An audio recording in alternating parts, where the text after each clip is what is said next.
Hey, shipmate, want to hear a sea story? Let Billy, Commodore of the Freedom Fleet, tell you one. So last we left off, Captain Nicholson had just cleared his name after being suspended as commanding officer of the Frigate Virginia, and he nearly avoided being kicked out of the Navy. Captain Nicholson officially returned to active duty on 30 March 78, and he would hear of absolutely zero time being wasted to enact his vision. On his very first day back in command, he ordered the Virginia to get underway. The decision to get underway was made against the advice of the Maryland Council of Safety. After all that he'd been through, he would leave his mark on the war. He would prove to the governor, to Congress, and to the world that as the highest ranking captain in the Continental Fleet, it was him that would bring home the glory. The Continental Frigate Virginia normally carried a complement of 170 men. However, several men had been left behind on the Virginia's tender ship when she weighed anchor at 8 a.m. to depart from Annapolis. Cruising alongside her was the Saratoga, the plan of the day being for both of them to make their way from Annapolis to the bottom of the bay, so by the time they reached the mouth of the bay, it would be good and dark so they could slip through the blockade without being seen. It was a good plan, though it had just one small concern. There were two ships, only one pilot of them. The lone pilot was aboard the Saratoga.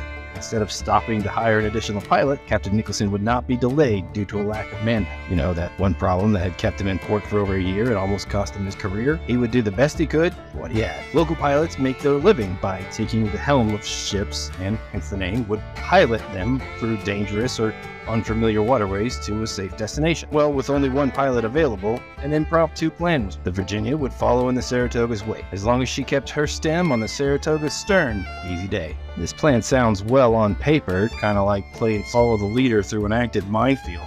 In the dark, Mother Nature had other plans. A bout of adverse wind caused the Virginia to veer off course while following behind the Saratoga. When she attempted to correct course in order to catch up to the Saratoga, she stepped on the proverbial landmine and found firm ground beneath her keel where there should have been an ocean. To make matters worse was where she got stuck. She had nearly made it to the open sea, which would have been great. Now that she'd run aground, come daylight, she'd stick out like a sore thumb to any ship passing by, be they friend or foe.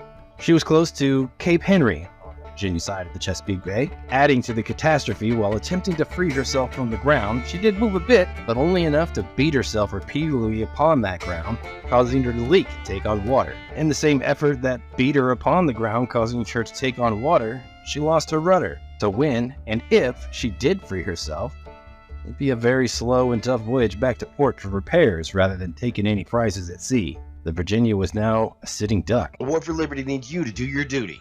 Hit the like button. Enlist with the Freedom Fleet by following and subscribing. Hey, tune in next time to learn the fate of Captain James Nicholson in Episode 3, Part 2. Sail fast, fight hard, God save the new nation.